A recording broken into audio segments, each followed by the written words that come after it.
I said I'd see you very soon, I was being literal. And so here I am. Nice to see you again. Hopefully this linked up as quick as I thought it might for you.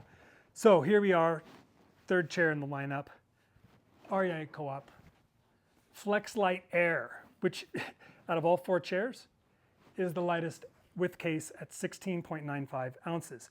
Why did I not start sitting on this? Well, I'll tell you, and this is going to segue into a repair policy scenario. But before we get to the chair and the damage that I've done, take a real quick moment. I'm trying to reach 2,000 subscribers so I could burn a Viking ship and secure its passage into the afterlife in Valhalla by bypassing security at the Bifrost Bridge. Long story.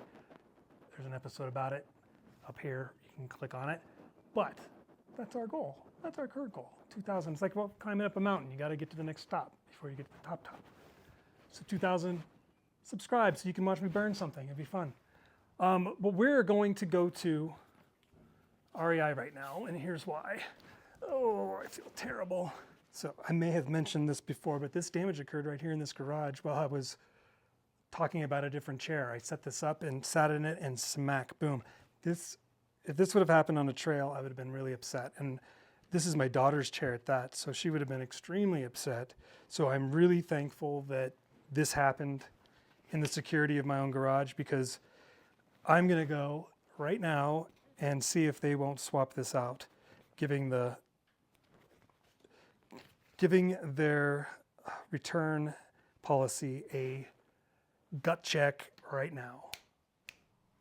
Back from the dead, REI honored their replacement. Here's a funny and true story.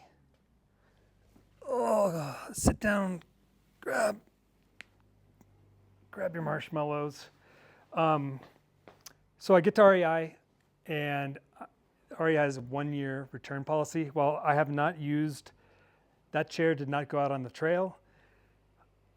I had the video of me breaking it, and where it broke was within that window of the return policy, and the manager was like, yeah, and he noticed that it looked like some kind of weird manufacturing defect. So, replacement chair. I weighed it. This one with case is exactly 16.95 ounces, so that is the same. It puts this in the lightest category. And in comparison price-wise with the HELINOX Chair Zero, I'd say this is a better chair. Now, notable differences between these two chairs.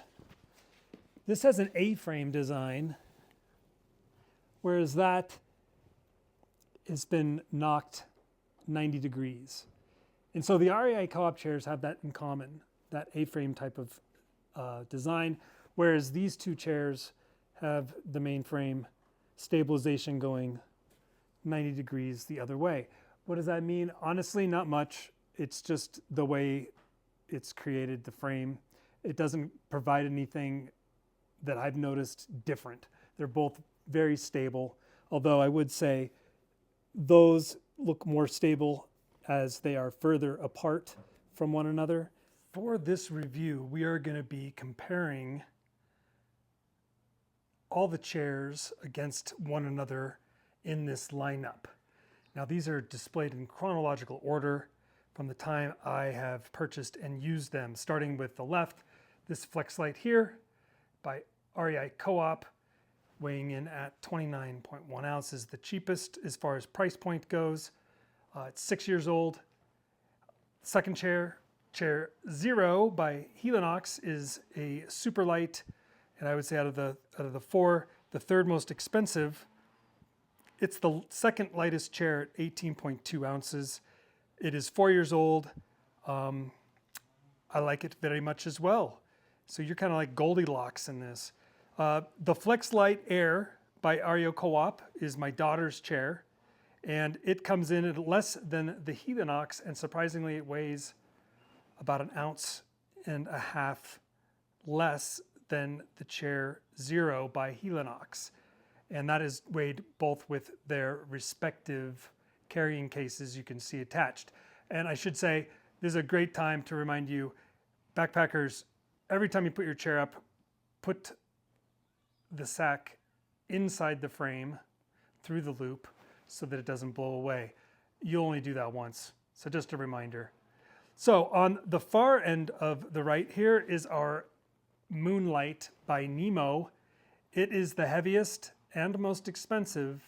However, it has features and solves problems that I have found that all three of these other chairs share in common. So how does this individual chair compare amongst its peers and the other chairs of its class here? Let's do a quick rundown. So the FLEXLITE by REI Co-op is a really great chair. This is my first chair of this kind. I've had numerous ones way before that, but this is my first foray into like a really nice chair. 6 years old. I love it. I think it's a great chair. It's sturdy, reliable. I use this around the garage when I choose any of them to sit on, just because I know that it's a little more sturdy and a little more durable, and that's due to its weight. Why would I recommend this chair? I would recommend this chair in particular to anybody new or anybody who's going to go on less than 4 or 5 hikes a year. If you get into the super serious territory, I think that's when we kind of transition into these middle two, where you're going to be saving ounces and paying for those in dollars, in real dollar value. So this would be a great beginner's chair. It'll never go bad, and if it does, you've got REI's warranty to fall back on. A couple years later, 2019, I purchased this chair, and I truly love it. Although if you look at the Superstition trip retrospective, this chair and all three of these chairs share one thing in common that really bugs me. It bugs me a lot. And that is, in mud, the footprint on all of these chairs is such that, depending on the conditions, I was sinking into the mud fully every couple minutes with this very small footprint. So how did I try to solve that problem? Well, as you'll see in this individual write-up, this episode, I tried to solve it with these Vibram feet, and it was an impulse buy, and I regret it, because all it did was add weight to something that by design is supposed to be light. So at 18.2 ounces in bag, this is a great ultralight backpacking option if you're into chairs, which I am, obviously. On the flip side, you have REI FLEXLITE Co-op chair here, which is slightly less. Actually, it's what, 1.25 ounces less. Now, we are going to test out the REI return policy before I get to its individual write-up, because unfortunately, and it was, I think, due to some factory fault, this chair failed even before we left. I was doing a review, I sat on this and it snapped, and I was very thankful, hopefully that resolved. I was very thankful that this happened in my garage and not out on the trail. So we're going to be replacing this for the individual write-up. But this chair weighs less, and it actually, most of the time, is less expensive than this in comparison. So really, I would say for most people, either of these two is just an awesome choice. You'll never have to buy another chair, unless you kind of you think you see this beautiful, and this is where I get conflicted. It's the most expensive chair, but price aside, what does this have that these other three don't, besides more weight? And honestly, I look at this from the top down, and its construction, and the fact that these points where you get your surface area touching the ground are massive, and that solves the mud problem. Another thing this chair solves is a problem I didn't know chairs had, and this has a reclining feature. So if I'm whittling wood, I can pull these straps up and get close and have that chair support my back. And if I want to recline at night and look at the stars, these straps come out and boom, this reclines. So in the world of getting lighter, lighter, lighter, this thing pops up on the radar. It solves the mud problem, but what good is it? So we're adding poundage here. It's got 2 anvils or 2 big things here. So why would somebody take this out compared to any of these others? We'll stick to the middle 2. Well, quite honestly, if I'm gonna go fishing, or if I have a shorter hike, a shorter adventure, and I have a place where I'm gonna be for a while, this is the chair. This is the chair to do that type of thing in, because I don't wanna slip in the mud like I did before. That's annoying to me. Now, depending on conditions, and I'll wrap this up, there's arguments for either of these types of chairs. This for comfort, this would be something where, you know, Uli Kunkel would love this chair. Whereas Stephan Ultralight. Hello, Matthew. It's Stephan Ultralight! 5-time world champion ultralight backpacker. Let me set the record straight. Most of us ultralight guys, we don't believe in chairs. No. We believe in the squat. Next, if you're gonna go ultralight, take your pad like this, sacrifice 2 sections. There's your chair. And that leaves everything else, except for your legs, to have a nice comfortable back mat. Because who cares about your feet, right? Who cares about your legs? It's ultralight. If I didn't need them, I'd take them off. As for the chairs, either of these chairs would be a really good pick for an ultralight option if you were into chairs. However, bang for the buck, I would have to go with the REI Co-op. FLEXLITE Air is my choice. Stephan Ultralight approved. Not that this isn't approved.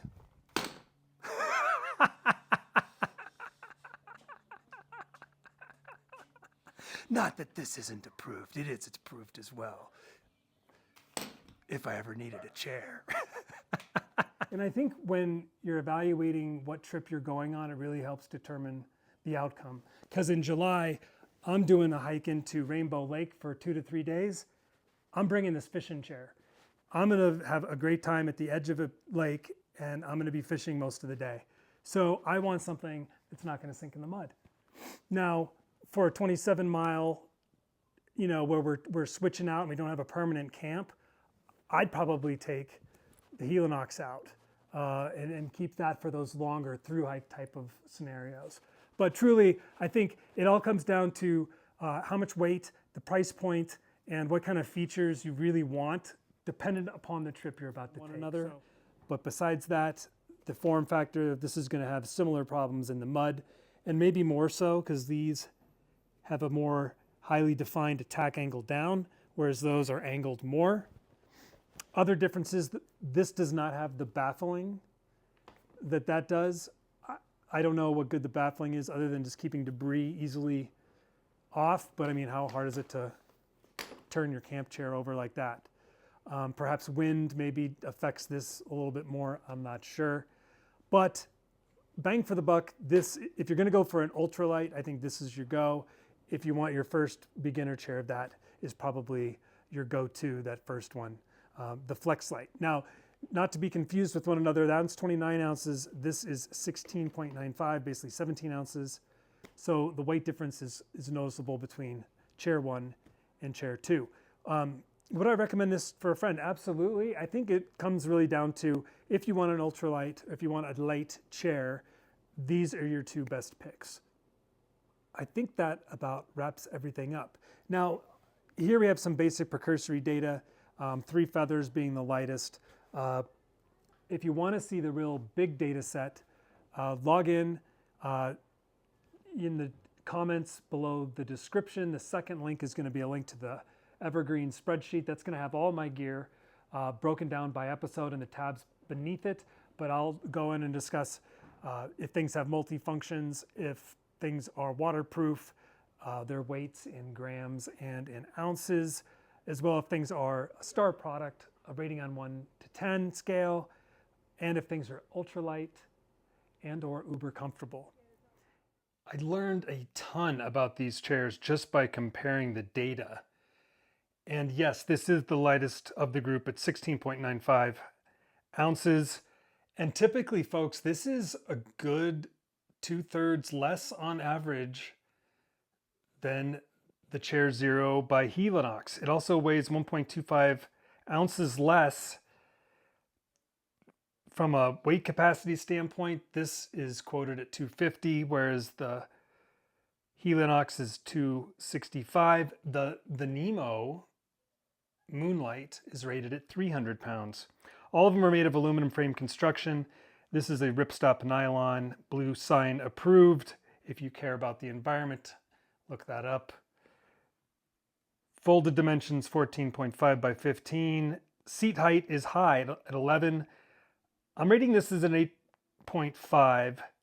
It is definitely STEPHAN Ultralight approved, as you saw. So why an 8.5 and not a 9 like the HELINOX? Well, here's an interesting data point. It's actually got a wider angle, a better angle. This is roughly at 50 degrees. The Chair Zero is at 53 degrees. So the greater the angle, the more surface area that the tip is going to have. So we want a higher angle, or I should say a lower angle, in this case 130, 50. We want to go lower, lower, lower towards the 140s. That gives us more surface area, is all I'm saying. And this one sits lower and therefore has a little bit more surface area than the HELINOX, which is a little bit canted at 53. Another observation, which you can pick up if you go and test these chairs out side by side. This chair wants to sway you left to right. So it has like this tendency, the feel is that it sways this way, and that's because of this torsion bars coming forward and backwards. I think with the NEMO and the HELINOX, it forces the chair to kind of sweep back and forth. And I think I prefer that in my chair, because this is the A-frame design that both REI chairs share. But I think for taller folks, certainly this is a better option above 5'10", because this seat is at 11 inches, which is 2.5 inches higher than the Chair Zero. So I think this is a kind of an option for those. Maybe 6'2" and less could probably feel this and enjoy it at that 11-inch clearance. It's the highest in the four, tying its FLEXLITE heavier brother. I think that about wraps it up from the data perspective. Great chair, can't go wrong with it. Great price, there you go. I recommend this chair to a friend. Absolutely, I think it's a great chair. And for the price point, I think it is probably one of the best bangs for the buck on the market. So with that being said, thank you for tuning in. OCD Backpacker out. It's rough out there. Love one another. See you soon. Probably sooner than you think.